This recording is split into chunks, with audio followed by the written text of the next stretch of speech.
তারপরে দেখুন, ত্যাগ, বৈরাগ্য আর ভক্তির মূর্তি হলেন শিবমূর্তি। কি কি বললাম? ত্যাগ, বৈরাগ্য আর ভক্তির এই ত্রিবেণী সঙ্গমের শ্রীমূর্তি ভগবান শঙ্কর। যদি বলেন বৈরাগ্য কাকে বলে, ভগবান শিবের পরার বসন নাই, যিনি স্বয়ং স্বয়ং শিব শক্তি, যিনি দেবাদিদেব মহেশ্বর, তার পরনের বস্ত্র নাই, কিন্তু বাকশাল পরিহিত হয়ে শুধু লজ্জা নিবারণ করেছেন। এটা বৈরাগ্য না হলে সম্ভব?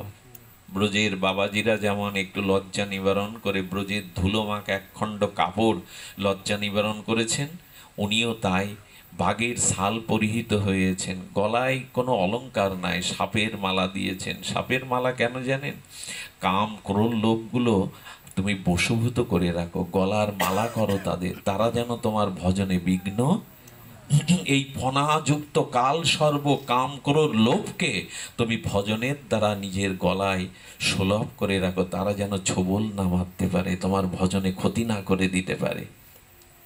গলায় সর্প রেখেছেন, আর আর তিনি মস্তকে জটা রেখেছেন, তিনি কেশ বিন্যাস করেননি, আর নিজেকে বৈরাগ্যর বেশে সাজিয়েছেন। আর ভক্তির লক্ষণ কি?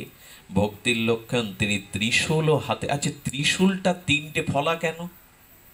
এবং ত্রিশূলটার উপরে তিনটে ফলা হলেও যেটাতে ত্রিশূল ধরতে হয় ওটা একটি ফলা। অর্থাৎ ভগবান শঙ্কর বললেন, তোমাকে বিনাশ করবার জন্য তিনটে গুণ যথেষ্ট, সত্য, রজ, তম। এই তিন গুণকে তুমি তোমার হাতের মধ্যে আর তোমার আয়ত্তধীন করে রাখো। এই ত্রিগুণ যেন তোমার, সত্যগুণও বাধা, রজগুণ তো বাধা, তমগুণ তো বাধা, আবার সাত্ত্বিক গুণও বাধা। সাত্ত্বিক গুণ মানে এরকম হরি কথা বলবার সৌভাগ্য পেয়েছি, হরি নাম করবার সৌভাগ্য পেয়েছি, বৈষ্ণব বেশ ধরেছি, তবু লাভ, লোভ, পূজা প্রতিষ্ঠা গেল না, লোভ গেল না, পূজা প্রতিষ্ঠা পাওয়ার আশঙ্কা গেল না। এগুলি হলো আমাদের বাধা। এই সত্য, রজতম, এই তিন গুণ, তিন অনর্থকে ভগবান শিব হাতে মুষ্টিবদ্ধ করে রেখেছেন, ডমরু হাতে, তাই না? অর্থাৎ তিনি জগতে ঘোষণা করছেন, একমাত্র হরিভজন ছাড়া শান্তি নাই, হরিভজন ছাড়া শান্তি নাই। এখন তো আর ওগুলো বাজে না, আগে আইসক্রিমওয়ালা বা কোনো ফেরিওয়ালা ওই বাজাতো না, ডমরু বাজাতে বাজাতে ঘোষণা করতো আমি এসে গেছি। বাচ্চা ছেলেরা ছুটতো তাদের ভগবান শঙ্কর যেন ডমরু বাজিয়ে বললেন, হরি নামই একমাত্র উপায়, হরি ভজনই একমাত্র উপায়, ভগবানের নাম, ভগবানের গুণকীর্তনই একমাত্র উপায়। মাঝে মাঝে হরিনাম করতে করতে শিব ঠাকুরের বসনও খুলে পড়ে, নিজের সার থাকে না। আহা, নামে কি মাতোয়ারা, নামে কি মাতোয়ারা, যে ভগবানের হরি নামে বসন পর্যন্ত খুলে যায়। মাঝে মাঝে পার্বতী মা এসে বসন বেষ্টন করে দিয়ে যান।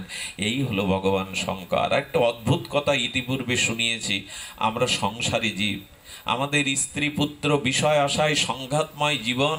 ভগবান শিব বললেন, সংসার ত্যাগ করতে হবে না কাউকে, আমিও তো সংসারী, সংসার ত্যাগ তোমাকে করতে হবে না, তুমি সংসারে প্রবেশ করো, তবে ধর্মের আশ্রয় করে তবে সংসারে প্রবেশ করো। ধর্মকে আশ্রয় না করে যদি প্রবেশ করো তাহলে ধ্বংস অনিবার্য। সেটা কি বলেছেন? বিবাহের দিন নারদ বলছেন, মামা যে হেলিকপ্টার চালায়, হেলিকপ্টার সাতক্ষীরা পাওয়া যায় জানেন তো? উপরে হেলিকপ্টার না, সাইকেলের পিছনে একটা নরম সিট দিয়ে ওকে বলে আমাদের সাতক্ষীরার হেলিকপ্টার, একটা ঐতিহ্য সাতক্ষীরার। তবে এখন বিলুপ্তির পথে। তো বলছেন যারা হেলিকপ্টার চালায়, নারদ বলছে, মামা তারাও বিয়ের দিন একটা মাইক্রো প্রাইভেট ভাড়া করে। তো তুমি ষাঁড়ের পিঠে উঠে বিয়ে করতে যাচ্ছ, মেয়ে দেবে তো? পার্বতীকে তুমি গ্রহণ করতে পারবে তো? ভগবান শঙ্কর বললেন, এটি ষাঁড় নয়, এটা ধর্মের প্রতীক। ভাগবতে প্রথমে এসেছে, বৃষ হলো ধর্মের। ধর্মের যেমন চারটি পা, ধর্ম, অর্থ, কাম, মোক্ষ, তেমন বৃষকে ধর্মের সাথে তুলনা করা হয়েছে। অর্থাৎ ভগবান শিব বললেন, ধর্মকে আশ্রয় করে সংসারে প্রবেশ করো, না হলে গুলিয়ে যাবে, জীবন ছন্ন ছাড়া হয়ে যাবে। আমরা আশ্রয় করিনি। আচ্ছা কি মজা দেখুন, যেই ষাঁড়ের পিঠে উঠেছে সেই পেছন থেকে সব দেবতারা বললেন, ষাঁড়ের পিছনে উঠে যারা বিয়ে করতে যায় তার বরযাত্রী আমাদের হওয়ার দরকার। দেবতারা সব দলে দলে চলে যাচ্ছে। মামা বলছেন, মামা নারদ তো রসজ্ঞ বললেন, মামা আগেই বললাম, এই দেখো বললো ওরা আবার আসবে, তবে আমার বরযাত্রীর অভাব হবে না। ভূত প্রেত তো আছে, নন্দীভৃঙ্গি আছে, যারে দেখবেন বরযাত্রী কারা নেয়, কাদের নেয় সাথে, যারা পরমাত্মীয়, বন্ধু সজ্জন বান্ধব, তাদের নিয়েই তো একটা দিনের আনন্দ। কাঙাল দুস্থ অভাবী লোককে বরযাত্রী নিতে চায় না। ভগবান শিব বললেন, আমার শরণ যারা নেয় আমি বিচার করি না, ভূত প্রেতকেও আমি বরযাত্রী করে আমার সাথে নিই, আমি কাউকে ত্যাগ করি না। এই জন্য আমি ভূত ভাবন, আমি ভূতেশ্বর, ভূত ভাবন। যে আসলে ভগবান শিবের পাশে ভূত থাকে, ভূত কি ভগবান শিবের পাশে থাকে? একদমই এই কথা বলবেন না যে ভূত প্রেত শিবের চেলা, খবরদার। স্বয়ং ঈশ্বরের কাছে এরা দাঁড়াতে পারে না। ভগবানের নাম নিলেই প্রেত ভূত দূরে চলে যায়। আসলে এগুলো রেখেছে কেন জানেন? নন্দী ভৃঙ্গি এরা ভূত প্রেত না, এরা মহা যোগী, এরা মহাভক্ত। রেখেছেন কেন জানেন? আচ্ছা, এখন যে ধান বা ফসলের জায়গাতে কাকতাড়ুয়া তৈরি করে দেয়, কি বলে ওকে দাদা? তিতাসদা, কাকতাড়ুয়া। ওই যে জামা, মাটি হাড়ি, কালো হাড়ি খেতে দেয় না মা এগুলো? ওগুলো দেয় কেন? পশু পাখি এসে যাতে ফসল নষ্ট না করতে পারে, ওইখানে একটা ওই কালো হাড়ি দিয়ে স্ট্যাচু তৈরি করে ওইভাবে দেয় কি যেন নাম। এটা দিলে পশু পাখি এসে তার ফসলটা তেমন ক্ষতি করতে পারে না। ভগবান শঙ্করও বললেন, যাতে সহজে কেউ আমায় জানতে না পারে, অনুভব না করতে পারে, এই জন্য আমি ওরকম স্ট্যাচুর মতো, ভূত প্রেতের মতো আমার পাশে ওদের রেখেছি, সহজে যাতে আমাকে কেউ চিনতে বুঝতে না পারে। সাধকও তেমনি নিজেকে আড়াল করে রাখবেন। আমার জ্ঞান নাই, আমার প্রজ্ঞা নাই, আমার ভজন নাই, এরকম করে আড়াল করে রেখেছেন নিজেকে। ভগবান শঙ্কর যখন ষাঁড়ের পিঠে উঠছে, না যে বিপরীত, দেখুন ষাঁড়ের পিঠে উঠেছে বিপরীত দিকে বসেছে, মানে পিছন দিকে ফিরে বসেছে। আচ্ছা, উঠলে বিষর পিঠে আবার পেছন দিকে কেন? পেছন দিকে কেন জানেন? বললেন, পেছনে অনেক বরেণ্য দেবতারাও যাচ্ছে। সংসারের পথে যদি চলতে হয় তবে নজরটা সংসারের দিকে না রেখে ভগবানের দিকে রাখো, তাহলে সংসার সুন্দর হবে। কৃষ্ণের দিকে রাখো, ওই দিকে চলেছেন। এখন জামাই গেলে বারবার বলছেন, মামা এই রূপ দেখলে কিন্তু মেনকা মেয়ে দেবে না। শাশুড়ি নাকি জামাই বরণ করে, তাই না, বিয়ে করতে আসলে। এখন যেই মেনকা বরণডালা নিয়ে গেছেন, সেই সাপের ফোসনে দেখে উনি ওইখানেই মূর্ছিত হয়ে পড়ে গেছেন। ঘরে এনে শুশ্রূষা করলে পার্বতীকে ডেকে বললেন, ওর হাতে আমি মরে গেলেও ওর হাতে তোকে, এইরকম জামাইয়ের হাতে আমার এই সোনার টুকরোকে দিয়ে দেব না। নারদ এসে বললে, মামা তুমি কোনোদিন সহজ কথা বুঝবে না, এই সাপের ফোঁস করলে, বাঘের ছাল পড়লে, মামা তোমার আসল রূপটা দেখিয়ে দাও। এত কথা বলার এইটাই হলো মূল কারণ, তুমি তোমার সচ্চিদানন্দ বিগ্রহ রূপটা একবার দেখিয়ে দাও। শিব ঠাকুর বললেন, আমি ভুল করিনি। যার মাথায় চাঁদ শোভা পাচ্ছে, মাটির প্রদীপের আরতি কি করবে তার? চাঁদের স্নিগ্ধ কিরণের পাশে মাটির প্রদীপ তুলে ধরলে মাটির প্রদীপের একটু লজ্জা হবে না? এই জন্য তো পড়ে গেছে। তুমি আমাকে মাটির প্রদীপ দিয়ে কি বরণ করতে এসছো? আমার মাথায় তো চন্দ্র। এরপরে মেনকাকে দেখিয়েছিলেন সেই সচ্চিদানন্দ, কর্পূরের মতো গায়ের রং, সচ্চিদানন্দময় ভগবানের শঙ্করের চিন্ময় তনু। এটা দেখেই প্রেমে বিবাহিত মেনকা বলেছিলেন, আমাকে ক্ষমা করুন হে ঈশ্বর, আমি আপনাকে বুঝতে পারিনি, সচ্চিদানন্দ তত্ত্ব জানতে পারিনি। এরপরে পার্বতীকেই তার গলে দিয়ে দিলেন। এই জন্য ভগবান শঙ্কর এই রূপটা নিয়েছেন, নশ্বরতার রূপ। তত্ত্বকে জানিয়েছেন, সংসারটা মজে যেও না, সংসারেই সব নয়, স্ত্রী পুত্র। এই জন্য গোবিন্দ গীতাতেও বলেছেন, অশক্তি অনভিসঙ্গ স্ত্রী পুত্র দ্বারা গৃহ দোষু, একেবারে মজে যেও না। স্ত্রী পুত্র গৃহ, এতে একেবারে মজে যেও না।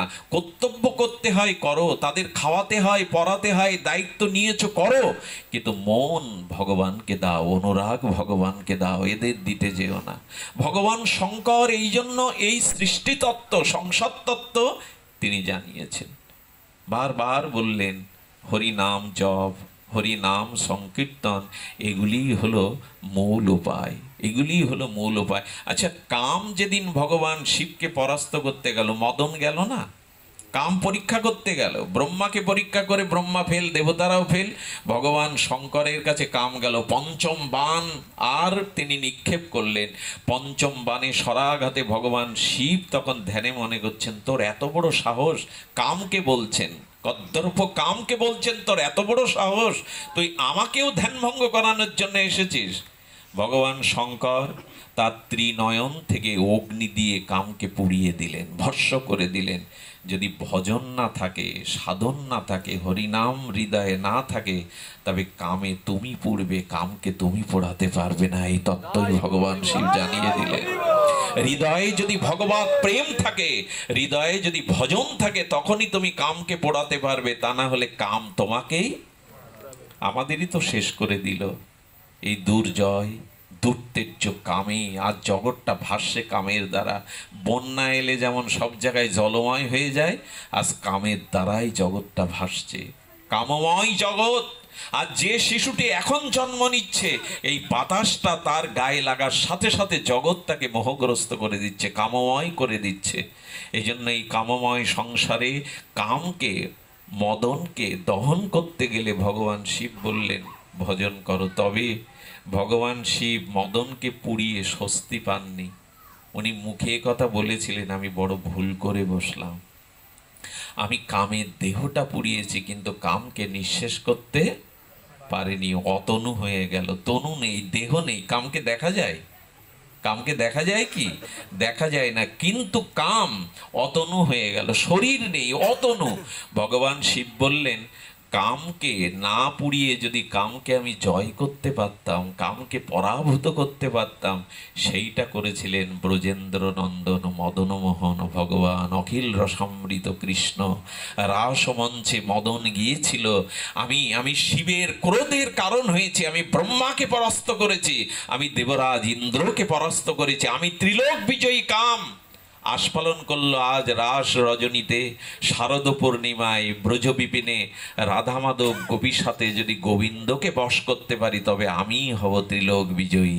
কাম স্ফলন করতে করতে, আস্ফালন করতে করতে গিয়েছিল, কিন্তু যুগল রাধারানীর মুখের দিকে তাকিয়েই কাম মদন, ওইখানে কিন্তু প্রাকৃত কাম না, অপ্রাকৃত কামও কি হয়ে গেল?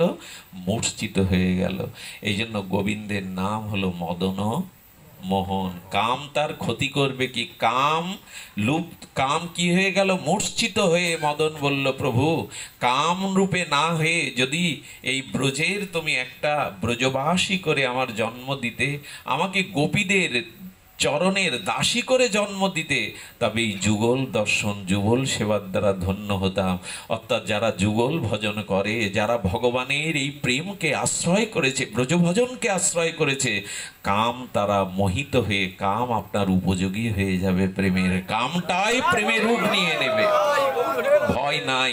এই জন্য বললেন ভজনে থাকো, সাধনে থাকো, যুগল চরণে থাকো, কাম তোমার কি ক্ষতি করবে। ঠাকুর মশাই বললেন কাম কৃষ্ণ আরাধনে। কাম তখন তোমার ক্ষতি করতে, এখন কামই প্রেম হয়ে কৃষ্ণ আরাধনে চলে যাবে। কাম কৃষ্ণ আরাধনে, ক্রোধ ভক্তোদ্দেশী জনে, কাম ক্রোধ তোমার ভজনের উপযোগী হয়ে যাবে যদি গৌর চরণ আশ্রয় করো, প্রেম ভক্তি আশ্রয় করো। আর সংসারী জীবের জন্য আজ এই নীলব্রত, নীল উপবাসের দিনে ভগবান শঙ্করের মহিমা একটু তো বলতে হয়। সংসারে যদি কেউ শান্ত থাকতে চান, শান্তিতে থাকতে চান, তবে ভগবান শঙ্করের এই বিভিন্ন প্রতিকূল অবস্থা সহনশীল করে দেখালেন। অতি আনন্দেও উচ্ছ্বসিত হয়েও না, আর অতি বেদনা দুঃখেও ভেঙে পড়ো না, একটা সাম্যাবস্থায় থাকো, সেইটা দেখালেন। আমার কপালে আগুন, আবার মাথায় গঙ্গা, জল আর আগুন আমার একসাথে, দেখো আমি কিভাবে বশ করে রেখেছি। বললেন মাঝে মাঝে আগুনও জ্বলবে, আবার শীতলতা আসবে, তুমি শান্ত থাকো। কি অপূর্ব উপদেশ! মাথায় গঙ্গা বইছে ভগবান শিবের জটায়, আর কপালে অগ্নি। আগুন আর জল একসাথে থাকে, উনি নিয়ন্ত্রণ করে রেখেছেন ভজনের দ্বারা, ভগবত তপস্যার দ্বারা, ভজনের দ্বারা নিয়ন্ত্রণ করে রেখেছেন। আবার দেখুন ভগবানের মস্তকে আছে কি? চন্দ্র, অর্থাৎ সুধা। চন্দ্রের নাম হলো সুধাকার, ওতে অমৃত ঝরে। আবার কণ্ঠে আছে বিষ আর অমৃত একই সাথে ধারণ করে বললেন সংসারে সুখও আছে, দুঃখও আছে, আনন্দও আছে, বেদনাও আছে, এখানে অমৃতও আছে, বিষও আছে। এ দুটিকেই মেনে নাও। শুধু সুখ চাইবে তা হবে না, দুঃখটাকেও মেনে নিতে শেখো। আচ্ছা, বাদ দিন, ভগবান শঙ্কর গলায় সাপ, আর তার গজানন পুত্রের বাহন কি? আচ্ছা, বাহন কি বাবা? ইঁদুর। তো ইঁদুর আর সাপ এক জায়গায় থাকবে? ভগবান শঙ্কর বললেন, সাধনার দ্বারা, হরিনামের দ্বারা এদের দুজনকেও বশ করে রেখেছি। কেউ ফৌসও করে না, কেউ কাউকে খায়ও না। বোঝা গেল তত্ত্বটি? আচ্ছা, ময়ূর আবার খায় সাপকে, সেই কার্তিকের বাহন আবার ভগবান শিব বললেন সাপও নামবে না আর ময়ূরও ওকে। আচ্ছা, ভগবান শিবের বাহন আমরা একটু আগে জানলাম বৃষ, আর মা দুর্গার বাহন তো সিংহ আর বিষ এক জায়গায় থাকবে কি করে? এত প্রতিকূল অবস্থাতেও ভগবান শঙ্কর ধ্যানমগ্ন, শান্তায় ও কারণাত্রয় হিত হবে, তিনি শান্ত। অর্থাৎ আমাদেরকে সংকেত দিলেন না, যে অবস্থায় থাকো, অনুকূল প্রতিকূল পরিস্থিতির মধ্যে নিজেকে শান্ত থাকো। আমার ভালো লাগছে, আমার কার্তিকদা এসেছে, আমাদের শ্যামলদা বা আমাদের মকসেদপুর ভাঙা থেকে অনেকেই এসেছেন। ওনার মা গত হয়েছেন, উনি অশৌচ দশাতেও আমি তাকে নিষেধ করলাম, দাদা ভোরে উঠতে হয়, আপনি আপনার মানে যেটা মালসাদি করতে হয়, আপনি কেন আসবেন? বারবার খুব গলা কণ্ঠটা ধরে গেছে। মা গেছে, কিন্তু সাধু সঙ্গ না করলে না শান্তি পাচ্ছি না, হরিকথা না শুনলে না শান্তি পাচ্ছি না। মাতৃ শোকের মধ্যেও তার এই চেতনাটা যে সাধু সঙ্গ করলে, হরিকথা শ্রবণ করলে আমাদের চিত্ত শান্ত হবে। আমি অনেকেই আজকাল একটু অর্ধেক ধর্মকর্ম করার পরে জীবনে যখন কোনো বিষম সময় আসে, পরীক্ষা আসে, হয়তো পুত্র মারা গেল, হয়তো পিতা মারা গেল, কোনো অ্যাক্সিডেন্ট হলো, তখন বলে বসে ভগবানকে অনেক ডেকে দেখেছি, আর ডাকবো না। অনেক এরকম আছে, মানা চেনা করেন, আশা আকাঙ্ক্ষা পূর্ণ হয় না, তো বলে ওসব করে দেখেছে আর ভগবান নেই, বয়ে গেল তাতে ভগবানের। আপনি না ডাকলেও ভগবানের 1 ইঞ্চি বাড়বেও না, আর আপনি ডাকলেও তিনি যা তার থেকেও বাড়বে না। এই অভিমান ভালো না, এত ডাকলাম, এত করলাম, এই শুনলো না, এই হলো না, মামলায় জিতে গেলাম না, অসুখ বিসুখ সারলো না। দেখুন, ভারতবর্ষে একজন 50 বছরের, তিনি, তার স্ত্রী এবং তিনি পরম ধার্মিক, গুরুদেবের আশ্রমে হরিকথা হরিনাম আশ্রয় শুদ্ধ ভক্তিতে ছিলেন। ব্লাড ক্যান্সার হয়ে স্বামী মারা গেল, স্ত্রী নিজেকে সামলে নিয়ে ভজনে আরো ডুব দিয়ে দিলেন। কিন্তু তার যুবক পুত্রের মাঝে সংশয় দেখা দিল। বাবা জল স্পর্শও করে না হরিনাম ছাড়া, বাবার এত ধর্ম আশ্রয়, কিন্তু সেই পিতা ক্যান্সারে মারা গেল, আমি ধর্ম মানি না। মা চিন্তা করলেন, এই ছেলেকে অভিমানে, কষ্ট, দুঃখে সে নাস্তিকবাদের মধ্যে চলে যাচ্ছে। সন্তানটাকে গুরুদেবের ওখানে বললেন, একবার দেখা করে আর কোনোদিন বলবো না তোকে। মা বলছেন, তুই পিতা হারিয়েছিস, আমিও তো আমার স্বামীকে হারিয়েছি, বিধবা হয়েছি, তবু বলছি যা, গুরুদেবের আশ্রমে একবার যা।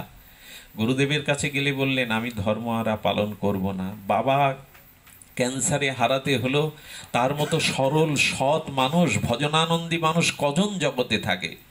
হঠাৎ করে ওর সাথে যে বন্ধুটা এসেছিল, গুরু মহারাজ তাকে চিনতেন, বললেন এর কাছে জিজ্ঞাসা কর, এর মা মারা গেছে, তার বয়স 60 বছর, আর এর পিতার বয়স 65 বছর। যেদিন ওর মা মারা যায়, ওর কাছে শুনে দেখ, সেই দিন ওর বাবা হঠাৎ স্ট্রোক করে মায়ের শোকে তিনি কোমায় চলে গেছেন।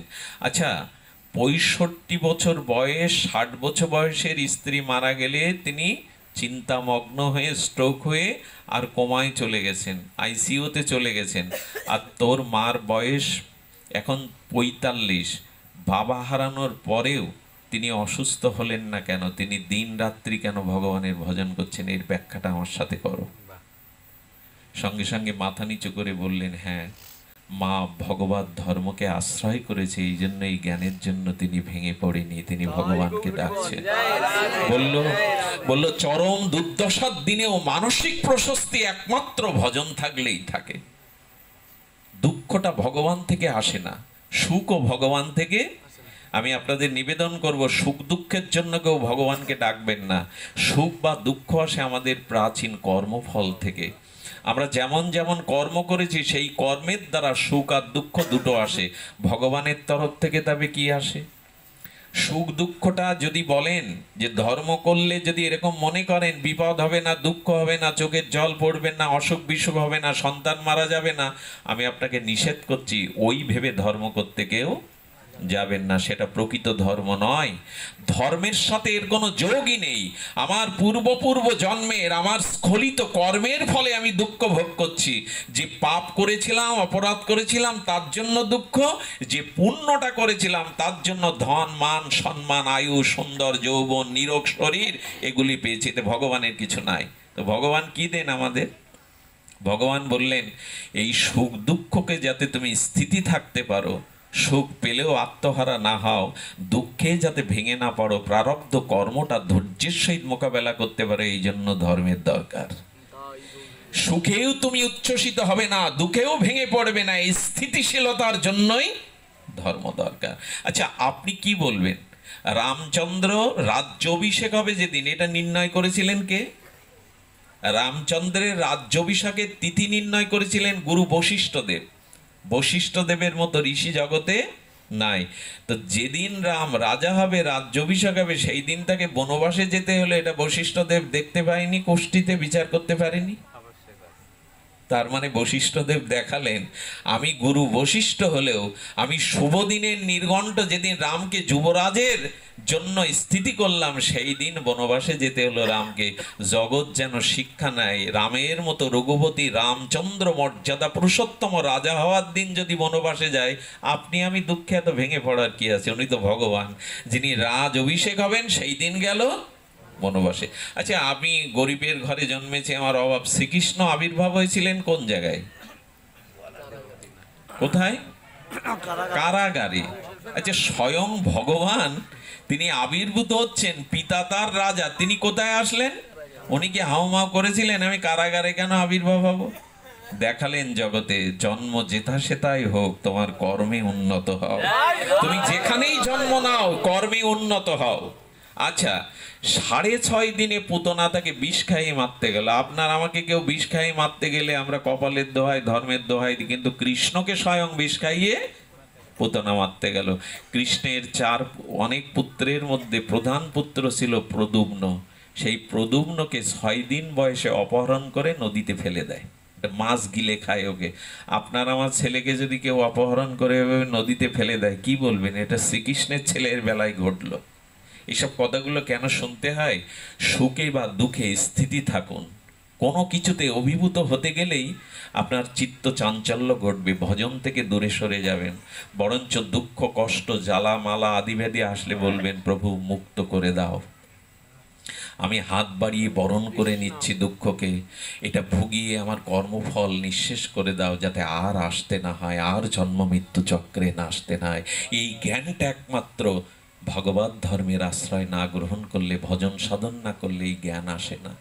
কারো জীবনে এই স্থিতিপ্রজ্ঞতা আসে না। এই জন্য তো ধর্মের দরকার, এই জন্য তো। আচ্ছা, ভগবান তাহলে আমাদের কি দেন?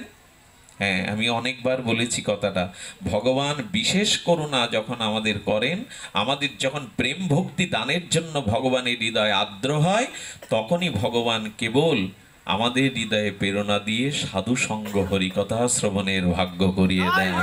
গোবিন্দ এইটুকু করেন। গোবিন্দ সেই ভক্তের হৃদয়ে প্রেরণা দিয়ে সাধু সঙ্গ, মহৎ সঙ্গ করবার কৃপা দান করেন। আজকে আপনারা যারা এখানে এসেছেন দূর দূরান্ত থেকে, জানবেন আপনারা আসেননি, গোবিন্দ রাধারানী নিতাই গৌরী আপনাদের হৃদয়ে প্রেরণা দিয়ে এনেছেন, কারণ আপনাকে বিশেষ করুণা করবেন গোবিন্দ। সুখ দুঃখ না, সুখ দুঃখের অনেক উপরে একটা প্রেমানন্দ, যেটা বৈকুণ্ঠে, যেটা স্বর্গেও নেই, সেই সাধু সঙ্গ হরিকথাতে গোবিন্দ আপনাকে এনেছেন। রাধারানী আপনাকে প্রেম দেবেন বলে, করুণা করবেন বলে। এইটাই হলো ভগবানের কৃপা, এইটাই হলো ভগবানের দান মহৎ সঙ্গে। এই জন্য গৌরগণের সঙ্গ করুন। মহাপ্রভুর গণ যারা, মহাপ্রভুর পরিকর যারা, বিশুদ্ধ ভজনানন্দী শুদ্ধ ভক্ত যারা, তাদের সঙ্গ করুন। কয়েকটি সাধু সঙ্গের মহিমা এখানে এসেছে। আমরা এটি বলেই পাঠ বিশ্রাম করব। গঙ্গাদি পূর্ণ তীর্থেষু যো নর স্মাতমিষ্ঠতি। শুনুন, খুব মন দিয়ে শুনুন। ভক্ত সঙ্গ না করা পর্যন্ত, হরিকথা ভক্তমুখে শ্রবণ না পর্যন্ত আমাদের কোনো কিছুই প্রাপ্তির সম্ভাবনা নাই। একটি পাও প্রগতি ভক্তির জগতে এগিয়ে যাওয়ার সম্ভাবনা নাই। য করতি শতং সঙ্গং তয় সৎসঙ্গ বর। কি বলেছেন এখানে? এখানে পদ্মপুরাণ বলছেন, যে ব্যক্তি শ্রদ্ধার সহিত গঙ্গা স্নান করে আর যিনি সাধু সঙ্গ করে, দুইয়ের মধ্যে শ্রেষ্ঠ কোনটা? যিনি শ্রদ্ধার সহিত পতিত পাবনী সদ্য পাপ্ত নাশিনী হরিশ চরণোচ্যুতা গঙ্গা স্নান করেন, আর যিনি সাধুমুখে সাধু সঙ্গে হরিকথা শ্রবণ করেন, এর মধ্যে শ্রেষ্ঠ কোনটা? বলেন সাধু সঙ্গই শ্রেষ্ঠ। উত্তরে পরে বলছেন, পদ্মপুরাণ বারবার বলেছেন, যা স্নাত শান্তি সীতায়া সাধু সঙ্গাতি গঙ্গায়া। আর কিং তস্য দানে কিং তীর্থে কিং তপতি কিমধ্যৌর। যিনি শান্তি আর সাধু সঙ্গরূপ গঙ্গায় স্নান করেন, শুদ্ধ নির্মল সাধুর সঙ্গরূপ গঙ্গায় স্নান করেন, তার তীর্থপ্রবণ তপস্যা যজ্ঞাদিরই কি প্রয়োজন? তার তীর্থ যজ্ঞ তপস্যার কি প্রয়োজন? যিনি সাধু সঙ্গ সাত্বিক সঙ্গের মাঝে অবগাহন করেন।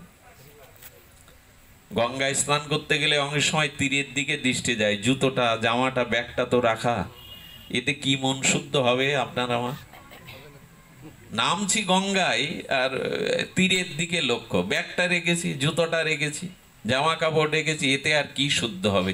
কিন্তু এখন আমি আপনাদের বলতে পারি, আপনাদের মুখগুলো, আপনাদের চোখগুলো বলছে আপনারা সংসার থেকে অন্য একটা জগতে হারিয়ে গেছেন। এখানে ক্ষুধা নেই, তৃষ্ণা নেই, জ্বালামালা আদি ব্যাধি নেই। এই জন্য বলছেন যে তপস্যা তীর্থপ্রবণ যজ্ঞের কি প্রয়োজন যদি সাধুসঙ্গ হয়। বিদুর মহারাজ কুরুক্ষেত্রের যুদ্ধের পরে হস্তিনাপুরে এলেন, আর হরিদাস বর্জ্য। যুধিষ্ঠির মহারাজ বললেন, কাকা, হে মহাত্মা, আপনি কোথায় গিয়েছিলেন? বলে তীর্থভ্রমণে। যুধিষ্ঠির তখন বললেন, আপনার চরণ যেখানে সেখানেই তো সর্বতীর্থ, আপনি আবার তীর্থ কোথায় যাবেন? সাধু কি বলা হয়েছে জানেন ভাগবতে? তীর্থকেও তীর্থত্ব দান করে সাধুর চরণ, তীর্থকেও তীর্থ মহিমা দান করে সাধুর চরণ। তীর্থও ধন্য হয় সাধুর চরণ পরশে। শূন্যতা পুণ্যতা মেতি মৃত্যুর আমৃত্যয়তে আপাত সম্পদ বিভাতি বিজ্জন সমাগমে। এই শ্লোকটা আমার বড় প্রিয়। আমাদের ভক্ত অনুপ কৃষ্ণ এসেছে আমাদের মুরারি মোহন দাস বাবাজির, ওদের বাসাতে এই শ্লোকটা নিয়ে বিস্তার আলোচনা হয়েছিল। আমি লোভ সামলাতে পারছিলাম না, বারবার জিউ ভাই এই রসে আটকে যাচ্ছিল। শূন্যতা পুণ্যতা মেতি মৃত্যুর অমৃত পয়তে। শূন্য পূর্ণ হয়, বিষ অমৃত হয়, আপাদ বিপাদ সম্পদে রূপান্তরিত হয় যদি ভক্তি বিজ্ঞ বিদ্যাজনের সমাগম একত্রিত হয়। আপাদ সম্পদ হয়ে যায়, বিপদ সম্পদ হয়ে। এ কি শুধু কটা কথা গো? কত মর্মস্পর্শী দিব্য বাণী। বললেন ভক্তিবিজ্ঞ বিদ্যার্জন সাধুগণ যদি একত্রিত হয়, তাহলে বন্ধু বিয়োগ শূন্যতা গৃহ পূর্ণতা প্রাপ্ত হয়। যেদিন বন্ধু বিয়োগ হলো, পুত্র বিয়োগ হলো, সেদিনও যদি সাধু ঘরে আসে, তবে এই পুত্রহারার শূন্যতাও পূর্ণতা পায় যদি ভক্তিবিজ্ঞ কোনো সাধু আসে। এই ঘটনাটা ঘটেছিল। এই ঘটনাটা ঘটেছিল কবে জানেন? এই ঘটনাটা ঘটেছিল শ্রীবাস অঙ্গনে। যেদিন শ্রীবাসের পুত্র বিয়োগ হলো না, সেদিন ভোর রাত্রে শ্রীবাসের স্ত্রী মালিনী দেবী মহাপ্রভুর প্রেমে বিঘ্ন হয়। বারবার যখন মহাপ্রভু বলছিলেন, আমি নিত্য কীর্তনে প্রেম পাচ্ছি না, ভক্তগণ শ্রীবাসের অঙ্গনে কি কোনো বিপদ হলো, অমঙ্গল হলো? তোমরা আমায় বলো, আমি নিত্য কীর্তনে তো প্রেম পাচ্ছি না। এক মরমী ভক্ত বলেছিল, সন্ধ্যার রাতের প্রথম প্রহরে শ্রীবাসের একমাত্র শিশুপুত্র মারা গেছে। মালিনী দেবী মহাপ্রভুর চরণে সেই শিশুপুত্র রেখে কেঁদেছিলেন। মহাপ্রভু তখন ওই ছেলেটার মধ্যেই তার আত্মা সংযোজিত করে বলেছিল, তোমার পিতামাতা তোমাকে ফিরে পাওয়ার জন্য কাঁদছে, তুমি চোখ মেলে ওদের দেখো। বললেন, প্রভু আমি চোখ আর মেলবো না, আর ওদের কাছে জিজ্ঞাসা করুন তো ওরা আমার কোন জন্মের বাবা মা। সন্ধ্যায় মারা গেছে, ভোরবেলা বলছে ওর আমার তো মৃত্যু মানে কি জানেন? অত্যন্ত বিস্মৃতি, মৃত্যুর অত্যন্ত, আপনি যেই মারা যাবেন সেই অতীত জন্মের সব কিছু ভুলে যাবেন। মৃত্যুর অত্যন্ত বিস্মৃতি, মৃত্যু মানে সবকিছুই বিস্মৃতির কবলে কবলিত হয়ে যায়। বললেন ওরা আমার কোন জন্মের পিতামাতা শুনুন, আমি গোবিন্দ চরণে আছি, গোবিন্দই আমার পিতা, গোবিন্দই আমার মাতা, এই মরজগতে কেউ আমার পিতামাতা। এই কথা শুনে চোখের জল মুছে ফেললেন মালিনী দেবী। প্রভু যদি গোবিন্দ চরণেই সুখে থাকে তবে ওখানেই থাক, আমি তো ওকে অমৃত দিতে পারবো না। সেদিন মহাপ্রভু বলেছিলেন, মা তুমি এক পুত্র হারিয়েছ, কিন্তু আর সাধুগুরু বৈষ্ণব তোমার বাড়ি, আপদ বিপদ তোমার সম্পদ হয়ে যাবে। নিত্যানন্দকে সাথে করে মহাপ্রভু মালিনী দেবীর কোলে বসে বললেন, তুমি এক পুত্র হারিয়েছ, আজ থেকে আমরা দুই ভাই তোমার দুই পুত্র হয়ে গেলাম। আজ থেকে নিতাই গৌর। এটা শুধু মুখোমুখি না, নিতাই মাঝে মাঝে বৃদ্ধা মালিনী দেবীর স্তন পান করতেন। কোথা থেকে আসতো দুগ্ধ? সত্যি সত্যি মা বলেছিলেন এক পুত্র হারিয়ে দুই পুত্র পেল। এই জন্য বন্ধু সজ্জন পুত্র বিয়োগের দিনেও যদি কোনো শুদ্ধ ভক্ত গৃহে আসে তবে আপাদ গৃহ সম্পদে ভরে ওঠে, বিপদের গৃহ সম্পদে ভরে ওঠে। এই জন্য সাধুর এত মহিমা। মরণ অমৃত তত্ত্ব লাভ করে, মৃত্যু অমৃত তত্ত্ব লাভ করে। জীবনের সব থেকে বড় প্রাপ্তি কি জানেন? মৃত্যুর সময় ভক্তের দর্শন, ভক্ত স্মরণ হওয়া। মৃত্যুর মুহূর্তে যদি, পূর্ব মুহূর্তে যদি কারণ নারায়ণ স্মৃতি, ভগবানও স্মৃতি আসে, আর কেউ যদি শুদ্ধ ভক্তের দর্শন করতে পারে, এটাই হলো সমগ্র জীবনের তার। আচ্ছা, মৃত্যুর সময় অনেক সাধু আর ভজনানন্দী বিজ্ঞ সাধকেরও স্মৃতিশক্তি লোপ পায়, পায় কি না? ভগবানকে বলা হলো, প্রভু সারা জীবন তোমার আরাধনা করলো, কিন্তু মৃত্যুর সময় যদি স্মৃতিশক্তি লোপ পায় তাহলে তোমার স্মৃতি বিস্মরণে তার তো গতি হবে না। গোবিন্দ বললেন, আচ্ছা মৃত্যুর সময় যদি আমার স্মরণ করবার মতো স্মৃতি না থাকে, সারা জীবন যে আমার স্মরণ করেছে, সাধুসঙ্গ করেছে, আমি কি হাত পা গুটিয়ে বসে থাকবো? আমি ওর হৃদয়ে গিয়ে ওর স্মরণটা আমিই করিয়ে নেব, আমি তার হয়ে স্মরণ করিয়ে নেব। এই জন্য সাধু দর্শন হলেই ভগবান স্মৃতি জেগে উঠবে। এই জন্য মৃত্যু মুমূর্ষ ম্রিয়মান ব্যক্তির পাশে রসগোল্লা, ফলের দানা এগুলো আনবেন না। বাবা তোমার ছোট ছেলে এসেছে, বৌমা এসেছে, এসব বলবেন না। বলবেন, তুমি আমাদের কাউকে দেখো না, তুমি ভগবানকে স্মরণ করো, হরিনামকে স্মরণ করো। আমাদের আবেগ তো বেশি। মুমূর্ষ ব্যক্তির সামনে কখনো মায়ার কথা আনবেন না, এই তোমার নাতি, এই তোমার ছেলে, না। তাকে বলবেন, বাবা এখন ভগবানকে স্মরণ করো, আর কেউ জগতে আপনজন নয়। এই জন্য বললেন যে অমৃত হয়ে যায়, বিষ অমৃত হয়ে যায়, আপদ বিপদ সম্পদ হয়ে যায়, আর বন্ধু সজ্জনারা গৃহ আনন্দে ভরে যায় যদি বিজ্ঞ ভজনানন্দী সাধু গৃহে আসে। কত বড় মহিমা ব্যক্ত করা হয়েছে সাধু সঙ্গে। আরও কি বলেছে জানেন? আমাদের একটাই বাধা, এই দেহ সুখের বাধা, এই সংসারের আবেশের বাধা। এই দেহ সুখাশক্তি বা সংসারের আবেশও দূর হওয়ার একমাত্র মূল কারণ হলো সাধুসঙ্গ। আমি আপনাদের প্রত্যেকের কাছে এই দাবি তুলতে পারি, এই প্রশ্ন তুলতে পারি, আপনাদেরও তো ঘর সংসার স্ত্রী পুত্র আছে না? আপনারা এখানে যখন এখন এই বর্তমানে হরিকথা শ্রবণে রত, আমি বিশ্বাস করি এখন আপনারা ভুলেই গেছেন দেহের কথা, সংসারের কথা, স্ত্রী পুত্রের কথা। আমাদের শুভঙ্কর ওদের সাথী নিয়ে কত দূর থেকে এসেছে, কিভাবে ফিরে যাবে ও চিন্তাও করে না। এই যে আবেশ, ধনঞ্জয় আমার সাথে, সে সারাটা রাত এইভাবে আমার সাথে ঘুরে ঘুরে বেড়ায়। হ্যাঁ, একটু বড় লোকের ঘরের ছেলে, ধনির দুলাল, তবু নিজের দিকে তাকায় না। এই একটু প্রসাদ পাওয়া হয় কি পাওয়ায় সারা রাত ঘুরে বেড়ায়। এদের কথাগুলো বলছি কেন?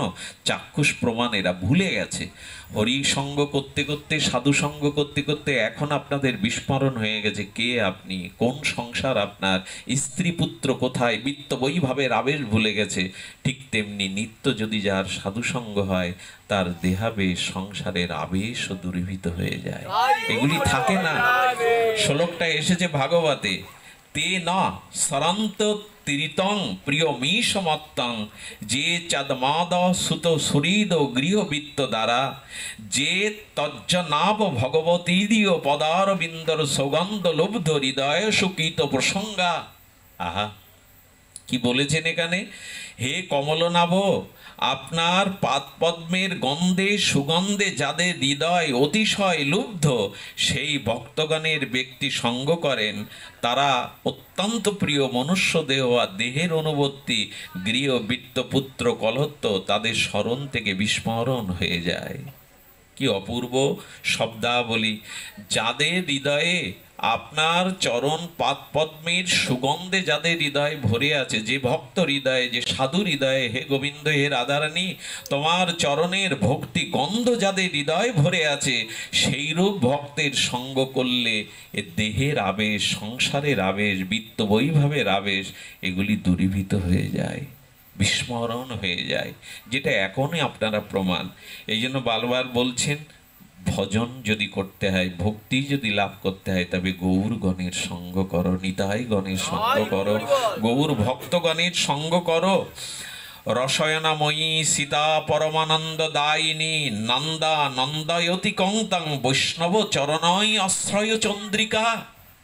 আহা, বৈষ্ণব চরণ আশ্রয় করো, বৈষ্ণব চরণের চন্দ্রিকা আর গুণকীর্তন করো। এই ভক্ত সঙ্গে, বৈষ্ণব মাধুর্য সঙ্গে, তার হরি কথামৃতে, তার চরণের চন্দ্রিকার দ্বারা তোমার এই মোহ আর বাসনা দূরীভূত হবে। কিন্তু আর কবে রুচি হবে হরি কথাতে? আর কবে আমাদের রুচি হবে? এই জন্য শাস্ত্র বারবার বললেন, সাধু সঙ্গের দ্বারাই আমাদের প্রবৃত্ত কল্যাণ আসতে পারে। সবশেষে এইটুকু বলি, তুলায়াং লাভে না পিনা সর্গং না পুনর্ভবং ভগবত সঙ্গী সংঘর্ষ মর্ত নাম কিমুতা শিষ। শুধু কি তাই? শুধু কি তাই? শুধু ভক্ত সঙ্গের জন্য ভগবানও লালায়িত। সুধীগণ, ভগবান পর্যন্ত ভক্ত সঙ্গের জন্য লালায়িত। আচ্ছা, মহাপ্রভুর পাশে রায় রামানন্দ, স্বরূপ দামোদর, এনারা কেন মহাপ্রভুর শেষ 12 বছর সেই গম্ভীরার প্রকষ্টের মধ্যে মহাপ্রভু যখন বিরহে কাতর আর রাধাভাবে বিরহে কাতর, সে সময় রামানন্দ, স্বরূপ দামোদর আর রায়ের নাট্যগীতি আর গীত গোবিন্দ কর্ণামৃত, এই আস্বাদনে প্রভুর প্রাণ ধারণ করেছিলেন। প্রভুর প্রাণ ধারণ হয়েছিল একমাত্র এই রায় রামানন্দ, স্বরূপ দামোদরের আস্বাদনে। তাদের কণ্ঠলগ্ন হয়ে এই গীত গোবিন্দ শ্রবণের দ্বারা, কর্ণামৃত শ্রবণের দ্বারা প্রভুর প্রাণ প্রভু রেখেছিলেন। এই জন্য যেই সঙ্গ আর প্রসঙ্গ। মহাপ্রভুর কাছে প্রদ্যুম্ন মিশ্র গিয়েছিলেন, গিয়ে বললেন, প্রভু, আমি তোমার কাছে কৃষ্ণ কথা শুনতে চাই, আমাকে কৃষ্ণ কথা শ্রবণ করিয়ে ধন্যাতি ধন্য করো। প্রদ্যুম্ন মিশ্রকে বলেছিলেন মহাপ্রভু, আমি কৃষ্ণ কথা জানি না, আমি কৃষ্ণ কথা রসসাগরে ভাসি না, আমিও একজনের কাছে কৃষ্ণ কথা শুনতে যাই, তুমি তার কাছে যাও, তাহলে ধন্য হবে। দেখুন, স্বয়ং মহাপ্রভু বলছেন, আমিও একজনের কাছে কৃষ্ণ কথা শুনতে যাই। প্রভুও কত লোভ, প্রভুরও কত ভক্ত সঙ্গ, হরি কথা লোভ। প্রভু কার কাছে যান? রায় রামানন্দের কাছে। রায় রামানন্দের কাছে গোদাবরী তীরে মহাপ্রভু সঙ্গ করতেই পুরীধাম থেকে এসেছিলেন। তিনি এসেছিলেন পুরীধাম হতে এই ভক্ত সঙ্গ হরিকথা শ্রবণের লালসে। রামানন্দের সাথে তিনি কতদিন কাটালেন, নিবিড়ভাবে হরিকথার মধ্যে তিনি কাটালেন। এই জন্য স্বয়ং ভগবান রাধাকৃষ্ণ মিলিত তনু, তিনিও সাবধানতার সহিত গদাধর পণ্ডিত গোস্বামীর কাছে প্রতিদিন ভাগবত শুনতেন। আর তখন হস্তলিখিত ভাগবত মহাপ্রভুর চোখের বিন্দু বিন্দু জলে ভেসেও গিয়েছিল। সে ভাগবতটা এখনো সুরক্ষিত আছে, তখন তো প্রেস বেরোয়নি। গদাধর গোস্বামীপাদ তিনি হস্তলিখিত ভাগবতে শ্লোকগুলি লেখা তো পড়তেন, আর মহাপ্রভুর চোখের জলে সেই ভাগবতের অক্ষরগুলো ভেসে গিয়েছিল। আজও সেই গ্রন্থটা রাখা আছে, আমার স্থানটার নাম মনে নাই। এটা শ্রীনিবাস আচার্যকে গদাধর পণ্ডিত গোস্বামী দেখিয়েছিল, তোমার প্রভু প্রতিদিন ভাগবত শুনতেন আর চোখের জলে ভেসে গিয়ে এই অক্ষরগুলোই ভাসিয়েছেন। স্বয়ং ভগবান। সাধুসঙ্গ হরিকথা, তার কত লোলুপতা, তার কত তৃষ্ণা, তার কত লোভ এই সাধুসঙ্গ শ্রবণের জন্য। স্বয়ং ভগবানের প্রদ্যুম্ন মিশ্রকে পাঠালেন রসিক শেখর আর যিনি ভজনানন্দী রায় রামানন্দের কাছে। রায় রামানন্দ কি করছিলেন জানেন? তিনি নিজ কার্যে ভজন কার্যে রত থেকে তাকে সময় দিতে পারেননি। প্রদ্যুম্ন মিশ্র ফিরে গিয়ে বললেন, কার কাছে পাঠিয়েছেন? কার কাছে পাঠিয়েছেন? তার তো হরিকথা বলবার সময় কই। বললেন, খবরদার এই কথা বলো না, গতকাল শুনতে পাওনি, আজকে আবার চলে যাও। সেদিন সকালে যাওয়ার পরে দেখলেন রায় রামানন্দ প্রস্তুত হয়ে আসন পেতে বসে আছেন। কাল আপনি ফিরে গেছেন। শুনুন, শুধু শ্রোতারা বক্তার জন্য অপেক্ষা করবে না, বক্তারও উচিত শ্রোতার জন্য অপেক্ষা করা। যারা আপনারা আসেন, বক্তারও উচিত শ্রোতার জন্য আর উৎকণ্ঠিত হয়ে বসে থাকে। রায় রামানন্দের মতো মহারসজ্ঞ অনুভবী বলেন, আমি ফিরে গেছেন কষ্ট পেয়ে। কাল আমি আর রাধা মাধবের অন্য সেবায় ছিলাম, সময় দিতে পারিনি, বসুন। সেই যে সকালবেলা আর শুরু করলেন। প্রদ্যুম্ন মিশ্র প্রশ্ন করলেন, আপনি শ্রীকৃষ্ণ তত্ত্ব রস সাগরে আমাকে ডুবান, নিমজ্জিত করুন। সেই যে কৃষ্ণ কথা রায় শুরু করলো, কোথা থেকে ক্ষুধা নেই, তৃষ্ণা দেই, আর বেলা গড়িয়ে পশ্চিমে অস্তগামী সূর্য যখন সন্ধ্যা নেমে আসছে, তখন রামানন্দের সেবক কানে কানে গিয়ে বলছেন, কি বলছেন? হ্যাঁ, সেবকও কহিল দিন হইল অবসান। হ্যাঁ, কৃষ্ণ কথা রামানন্দ তখন করিল বিশ্রাম। বললেন সূর্য ডুবে, এখন তো আমরা ঘড়ি দেখি কটা বাজলো। কৃষ্ণ কথা বলতে বলতে একটা দিন চলে গেল, বক্তারও সার নেই, শ্রোতারও অনুভূতি নেই। এই হলো কৃষ্ণ রস। যদি রসজ্ঞ ভজনানন্দী আর প্রবাহমান যার হৃদয়ে ভক্তি গঙ্গা বইছে, সেই সাধুমুখে হরিকথা শ্রবণ হয়, তবে এই কোথায় যে সময় অতিবাহিত হয়, কখন যে সময়টা অতিবাহিত হয় বোঝা যায় না। সেই প্রদ্যুম্ন মিশ্র প্রণাম করে বললেন, আপনি আমাকে রসসাগরে ডোবালেন, কৃষ্ণ রসসাগরে ডোবালেন। আমার ধন্য হলাম। আমি একদিনের কৃষ্ণ কথায় প্রেম প্রাপ্তি হয়ে আনন্দ কীর্তন করতে করতে মহাপ্রভুর চরণে প্রণাম করে বলেছিলেন, প্রভু একদিনের কৃষ্ণ কথায় তুমি আমাকে প্রেম সাগরে ডুবিয়ে দিলে। এই জন্য ভক্ত সঙ্গে যে হরিকথা, এই হরিকথা শ্রবণের মাধ্যমেই ভক্তি প্রাপ্তির, শুদ্ধা ভক্তি প্রাপ্তির আমাদের একমাত্র উপায়। তাই আমার মহাপ্রভু এসেছেন পরিকর সাথে নিয়ে, সাঙ্গ পাঙ্গস্ত্র পার্শ্বদম যজ্ঞাই সংকীর্তনই প্রয় যজন্তি হি সোমে দশা। তিনি সংকীর্তন রূপ যজ্ঞ নিয়ে আর পার্শ্বদ রূপ অস্ত্র নিয়ে এসেছেন। আর তিনি কি করেছেন? তার বর্ণ, কৃষ্ণ বর্ণ সর্বদা মুখ দিয়ে উচ্চারিত হচ্ছে, উনি নিজে নাম করছেন, অন্যকেও নাম করালেন। তাই আপনাদের কাছে অনুরোধ, কলি থেকে সর্ববিজয়ের মূল তত্ত্বই হলো হরিনাম। সর্ববিজয়ের মূল তত্ত্ব হলো হরিনাম। আমি সবশেষে বলবো, গৌর চরণ আশ্রয় করুন। আর যারা গৌর চরণ আশ্রয় না করবেন, আমি পূর্বেই বলেছি, তাদের জপ তপ তপস্যা যতই থাক, তারা প্রেম বঞ্চিত হবেন। কারণ গৌর বিনা প্রেমদাতা, নিতাই বিনা। যদি অন্য সম্প্রদায়ের মানুষ বলেন, তাহলে অন্য সম্প্রদায় যারা আছে, যারা আশ্রিত, তারা প্রেম পাবে না। কিন্তু এইটুকু বলবো, ব্রজ প্রেম দানে আমার গৌর ছাড়া আর কেউ সমর্থ নয়। অন্য অবতার আছেন, অন্যর কাছে অন্য অবতারের শরণাপন্ন হলে প্রেম পাবেন, কিন্তু রাধা মাধবের যুগল প্রেম গৌর ছাড়া কেউ দিতে পারবে না। এটা আমার অহমিকার কথা নয়, এটা আমার চাপিয়ে দেওয়া কথা নয়, এটা সম্প্রদায়ের কথা নয়, নিখিল শাস্ত্রের এই হলো সিদ্ধান্ত, গৌর বিনা ব্রজ প্রেম দিতে কেউ পারবে না। বিনা অন্য যার বস্তু তিনিই তো দেবেন, যার বস্তু তিনিই তো দেবেন। সেই ব্রজের রাধা মাধবের ব্রজপ্রেম, এটা একমাত্র মহাপ্রভু দিতে পারে। বৃন্দাবনের গোপী প্রেম যা গাই ভগবতে, একলি নিত্যানন্দ হইতে তা পাইবে জগতে। এই জন্য নিতাই চাঁদের চরণ আশ্রয়, গৌর চরণ আশ্রয়, হরিনাম আশ্রয়, সাধু সঙ্গ আশ্রয়, এগুলি মহাপ্রভুর অবদান। ভাগবত ধর্ম, সাধু সঙ্গ, এগুলি মহাপ্রভু জানালেন। দুই ভাগবত সঙ্গে করান সাক্ষাৎকার। এক ভাগবত বড় ভক্তি রসশাস্ত্র, আর ভাগবত বড় ভক্তি রস পাত্র। এই রসপাত্র ভক্ত আর সমস্ত রসের বেদান্তের নির্যাস ভাগবত গ্রন্থ, এই দুটির সাথে সাক্ষাৎ করিয়ে দিলেন। আসুন আমরা ভাগবত ধর্মের সাথে সাক্ষাৎকার করি আর ভক্ত সঙ্গে সাক্ষাৎকার করি। এ দুটো জিনিসই হবে আমাদের জীবনের প্রাপ্তির একমাত্র উপায়। এইটিকে প্রাপ্তির ধরেই আমাদের প্রগতির পথে এগিয়ে চলা। আজ এই পবিত্র দিনে, চৈত্রের একেবারে শেষ লগ্নে, এই আমাদের গৌরিক মাসে গৌরিক এই এই বর্ষ শেষের ক্লান্তিতে আমরা পয়লা বৈশাখে যেমন, আচ্ছা ইংরেজি সালটা যেটা আমাদের খ্রিস্টাব্দ যেটা আসে ওকে বলে নববর্ষ, বলে কি না? আমি বলি আমাদের ইংরেজি যে নববর্ষ, খ্রিস্ট যে নববর্ষ, সেদিনে দেখবেন বাংলার দামাল ছেলেরা মেতে ওঠে, মধ্যরাত্রে খাওয়া দাওয়া, পিকনিক, রোডে লেখা ওঠে। আমি বলি কি, নববর্ষ যে বলেন জানুয়ারিতে তো আসে না, পয়লাতে, হ্যাপি নিউ ইয়ার তো জানুয়ারিতে আসে। সেদিন কি এরকম কিশলায় বনের শোভা, বসন্তের ফুল ফোটে প্রকৃতিতে? এখন যেমন, আচ্ছা নব কি বলা হয়েছে? নববর্ষ মানে সবকিছু নতুন হতে হবে।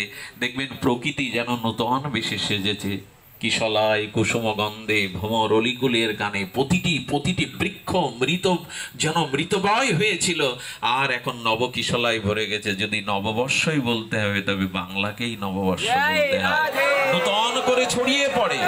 কিন্তু আজ আমরা দূরে সরে এসেছি, বাংলার নববর্ষের খোঁজ খবর নেই। দেখবেন যুবকরা যুবতীরা রোড লিখে আর পিকনিক করে নাচ গান গেয়ে হ্যাপি নিউ ইয়ার পালন করে, কিন্তু নববর্ষ তো ওটা নয়।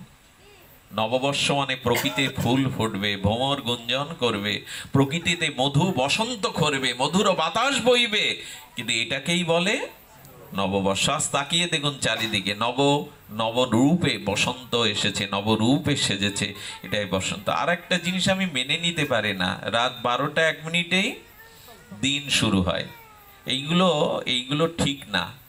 দিনমণি যদি না ওঠে, সূর্য যদি না ওঠে, তাহলে সনাতন ধর্মের দিন শুরু হয় না। আচ্ছা দিন, সূর্যই উঠলো না তো দিন শুরু হলো কি করে? দিনমণি তো সূর্যকেই বলে। এই জন্য সনাতন ধর্মে বলা হয়েছে সূর্য উদয় না হলে দিন শুরু। কোথা থেকে এক অভিশাপ জুটেছে আমাদের, 12টায় দিন বদলাও। আচ্ছা তাহলে 12টা 1 মিনিটে যদি দিন বদলায়, তাহলে কালী পুজো করতে হবে মঙ্গলবারে না বুধবারে, শনিবারে না রবিবারে? তা কি হয়? এই জন্য এইসব কৃষ্টি থেকে দূরে সরে আসুন। ছেলে মেয়েদের জন্মদিন অন্তত বাতি নিভিয়ে করবেন না। যে বাতিটা যখন ফু দিয়ে নেবায়, তখন কেকের উপরে আমার গালের লালা উচ্ছিষ্ট হয় না, ওইটা সবাইকে গেলাবে। তুমি এটো খাওয়াবে সবাইকে, ফু দিতে গেলেও তো গালের লালা তাতে পড়বে। ওরা বাতি নিভিয়ে দেয়, বলে আলো সব নিভিয়ে দাও, আর হিন্দুরা প্রদীপ জ্বালিয়ে দেয়, তার জীবন যেন আলোই ভরে ওঠে, আর ওখানে নিভাই, এটা এক হতে পারে না। এই জন্য এইসব কৃষ্টি থেকে সরে আসুন। এইসব কৃষ্টি থেকে, নিজের মায়ের থেকে যদি মাসির প্রতি দরদ বেশি হয় না, তাহলে তার জীবন গেছে, তার জীবন ছন্ন ছাড়া। মায়ের থেকে মাসির দরদ কারোর জন্য ভালো না। তেমন এই কৃষ্টিতে আসুন, এখানেই ফিরে আসুন যেখানে মহাপ্রভু এসেছেন, রামচন্দ্র ভগবান এসেছেন, যেখানে এসেছেন আমাদের মহাপ্রভু। সবশেষে বলে যায়, একটু ব্যথা নিয়ে ভজন করুন। আমার হলো না, আমার গৌর চরণ স্মরণ হলো না, আমার নিতাই বলা হলো না, এই ব্যথা নিয়ে একটু ভজন করুন। আমাদের ভজনটা ব্যথারই ভজন, অশ্রু জলেরই ভজন। এই ব্যথা তো হৃদয়ে যদি ভজন না হয়, তাহলে বৃথা। রাধারানীর ছোট্ট একটা কথা বলে, এইসব মুখগুলো মনলে একটু রাধারানীর কথা না বললে অসম্পূর্ণ থেকে যায়। আমাদের উদ্ধব এসেছিলেন ব্রজে রাধারানীর কাছে। রাধারানী উদ্ধবকে দেখে বলেছিল, উদ্ধব, মথুরায় পূর্ণিমার চাঁদ ওঠে আকাশে। পৃথিবীতে যত গ্রাম আছে, নগর আছে, শহর আছে, পূর্ণিমার চাঁদ কি ওঠে না বাবা? রাধারানী চোখের জলে বলছেন, উদ্ধব, মথুরার আকাশে কি পূর্ণিমার চাঁদ ওঠে? আমার মনে হয় ওঠে না। ঠাকুরানী কেন একথা বলছেন? মথুরায় তো পূর্ণিমার চাঁদ ওঠে। বলে, পূর্ণিমার চাঁদ যদি উঠত, আর আমাদের শ্যামসুন্দর যদি সেই পূর্ণিমার চাঁদ দর্শন করত, তাহলে বৃন্দাবনে তার রাসের স্মৃতি ফিরে আসতো। মনে হয় চাঁদ ওঠে না মথুরায়, মনে হয় মথুরার চাঁদ ওঠে না। কারণ সেই রাসের রজনীতে পূর্ণিমার পূর্ণচন্দ্রের কিরণে যমুনার নীল জল ও শুভ্র সাদা হয়ে গেছিল। বৃন্দাবনের ধূলি বালিকণাগুলো কর্পূরের মতো সাদা হয়ে গেছিল। নবনবায়ন মন সুখ আনন্দে সেদিন যারা রাস মঞ্চে বংশী তটে যমুনা পুলিনে নেচেছিল, এ স্মৃতি তো কৃষ্ণ ভোলার কথা না। আমার মনে হয় মথুরার পূর্ণিমার চাঁদ ওঠে না। তাহলে আমাদের কথা তার মনে পড়তো, তোমাকে না পাঠিয়ে সে আসতো আমাদের কাছে। এই ব্যথা জাগিয়েছেন রাধারানী। আচ্ছা, আমার কি মনে হয় ললিতা, আমার কি মনে হয় বিশাখা, জানিস, আমরা তো মূর্খ, আমরা তো গোয়ালিনী, লেখাপড়া পরিপাটি সেবা নিত্যগীত জানি না। ওখানে রুক্মিণী সত্যভামা বলে খুব শিক্ষিতা, ওরা খুব নিত্য পটীয়সী, ওরা খুব সেবা পরায়ণা। আর যদি কেউ শিক্ষিত যদি কেউ শিক্ষিত সেবিকা পায়, তবে মূর্খ সেবিকার কথা তো তাদের মনে থাকে না। উদ্ধব, আমরা গোয়ালিনী বলে, আমরা ভালো বিদ্যা, আমরা একমাত্র আমাদের বিদ্যা, একমাত্র আমাদের গীত, একমাত্র আমাদের সব কিছু তো তাকে নিয়ে। আমরা খুব বেশি বিদ্বান, আমরা পটীয়সী নই। আমার মনে হয় মথুরার মহিষীবৃন্দ তারা মনে হয় খুব শিক্ষিতা, সঙ্গীতজ্ঞা, এই জন্য মনে হয় তাদের পেয়ে ভুলে গেছেন। উদ্ধবের চোখে জল। উদ্ধব তখন দেখছে রাধারানীর এই বিরহ দশা, কৃষ্ণকে এমন করে ভাবা যায়, কৃষ্ণকে এমন করে জানা যায়। জানো জানো উদ্ধব, জানো উদ্ধব, আচ্ছা সে কি আমাদের কথা বলে? সে কি আমাদের কথা একবারও বলে? উদ্ধব উদ্ধব বারবার বারবার চোখের জল মুছে বলছেন, রাধারানী তোমাদের কথা শুধু বলে না, রুক্মিণী সত্যভামা প্রতিদিন ভোরবেলা তাদের বিছানা পরিপাটি করতে গিয়ে দেখে গোবিন্দের মাথার বালিশটা পুরোটাই ভিজে থাকে তাকে চোখের জলে। স্বপ্নের মধ্যে গোপী গোপী বলে, রাধা রাধা বলে শ্যাম সুন্দর স্বপ্ন থেকে উঠে যায়।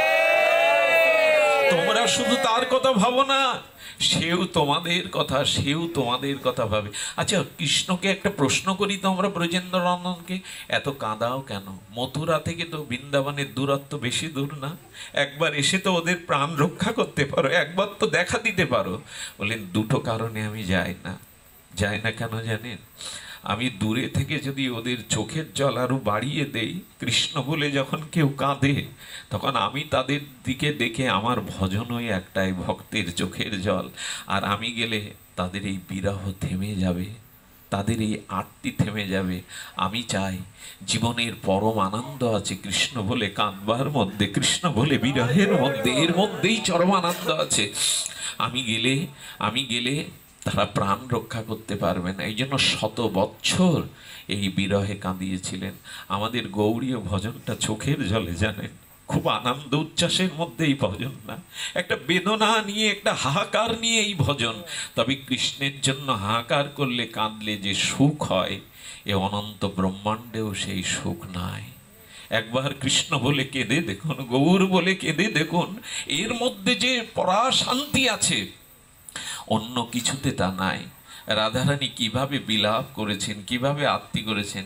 একদিন গাছের শাখাতে একটা বায়স চণ্ডাল কাককে দেখেও পর্যন্ত রাধারানী বললেন, ওগো বায়স, যাও ভ্রাতা, যাও, তুমি মথুরায় উড়ে গিয়ে সেই প্রাণনাথকে বলো, সেই নিষ্ঠুরকে বলো যে রাধারানীর দেহ কাষ্ঠ ঘরে আগুন লেগে গেছে, আর আগুন লেগে গেছে রাধারানীর দেহর ভিতরে প্রাণরূপ পশুটাকে শিকলে বেঁধে দিয়ে গেছে। তাকে বলো অন্তত ঘরে আগুন লাগলে যাই শিকলে বাঁধা সেই প্রাণীর যেন শিকলটা কেটে দিয়ে যায় কৃষ্ণ। রাধারানী বোঝাতে চাইছেন, যেদিন চলে গেল বৃন্দাবন থেকে, মথুরা থেকে চলে গেল, সেদিন তো আমাদের প্রাণটা তার সাথে চলে গেছে। এই দেহটা কৃষ্ণ বিরহ অনালে, শুষ্ক রাধারানীর দেহটা কৃষ্ণ বিরহ অনালে দাও দাও করে জ্বলছে। আর আমার ভিতরে যে প্রাণ পশুটা আছে, যাওয়ার সময় বলেছিল আগামী কাল না হলে পশু ফিরবো, এই আশার শিকলে বেঁধে গেছে। তাকে বলো পুড়ে মরবার আগে বাঁচবার জন্য যেন শিকলটা একবার কেটে দিয়ে যায়। যাও যাও, তাকে গিয়ে এই খবর বলো। কাকটাকে ডেকে ডেকে রাধারানী এই কথাই বলছেন, যাও তাকে গিয়ে বলো। যেদিন যেদিন চলে যায় জানেন, বৃন্দাবন থেকে যেদিন চলে যাবে, সেদিন ললিতা সখী বলছিলেন, হে রাধে, কাল শ্যামসুন্দরকে রথে করে অক্রূর যখন বৃন্দাবনের পথে, বৃন্দাবনের এই মৃত্তিকায় রথের চাকা নিয়ে যাবে, তখন রথের চাকার ভারে বৃন্দাবনের ভূমি দ্বিখণ্ডিত হয়ে যাবে। যদি মাটিগুলো কৃষ্ণ বিরহে ফেড়ে যায়, আমার হৃদয় কেন ফেটে যাচ্ছে না রাধা? কৃষ্ণ চলে যাবে বলে আমার হৃদয় কেন ফেটে যাচ্ছে না? এভাবে বিলাপ করছেন। রাধারানী রাধারানী নীরব নিতর হয়ে তাকিয়ে গেছেন, ভাবতেই পাচ্ছেন না যে কৃষ্ণ কাল সকালেই আর তার চির শ্যামল সুন্দর বৃন্দাবন গোপীদের ছেড়ে তিনি চলে যাবেন। সেদিন প্রভাতের দৃশ্য বর্ণনার ভাষা আমার নাই। সেদিন বৃদ্ধ গোপেরা এসে বসেছে, ব্রজবাসীরা এসে বসেছে, সখারা এসে বসেছে। আর গোপিকারা কি করেছে জানেন? অক্ষরের রথের সামনে নিজেদের বুক পেতে দিয়েছে, দেহ পেতে দিয়েছে। লজ্জা, তাদের লজ্জা সবকিছু জলাঞ্জলি দিয়ে, অক্রুর তুমি যদি আমাদের প্রাণনাথকে সুকুমাইকে ব্রজ থেকে নিয়ে যাও, রথের চাকাটা আমাদের বুকের উপর দিয়ে দাও, যাতে প্রাণটা না, প্রাণ তো কৃষ্ণ, প্রাণ যদি চলে যায় এ দেহ রাখবো না, চলে যাও। কৃষ্ণচন্দ্র বারবার চোখের আড়ালে চোখ মুছছে, কারণ ব্রজ গোপিকাদের থেকে ছেড়ে যাওয়া তারও প্রাণের আবেদন নয়। তিনি বারবার বলেছিলেন, আমি তোমাদের চোখের জল মোছাতে পারিনি, আমি নেমে গিয়ে তোমাদের চোখের জল মোছাতে পারিনি। গোবিন্দ তার সখাকে গিয়ে বলেছিলেন, ওদের বলে দাও আমি কাল নাই পশু আসবো। সবাই যখন হাহাকার, আকাশ বাতাস বিদীর্ণ করে কৃষ্ণের জন্য কেঁদেছিল রোগ করে রথ যাওয়ার সময়, সেদিন বিপক্কা শক্তি আর চন্দ্রাবলী এসে বলেছিল, ওরে ওরে তোমরা কৃষ্ণ বলে আর কেঁদো না, রাধারানী দেখো ধুলায় ধূসারিত হয়ে পড়ে আছে পাষাণের মতো, রাধাকে বাঁচাও। কারণ রাধা যদি চলে যায় কৃষ্ণ আর কখনো ব্রজে আসবে না। যদি রাধা তাকে, কৃষ্ণকে একবার আসতে হবে, কৃষ্ণকে একবার আসতে হবে।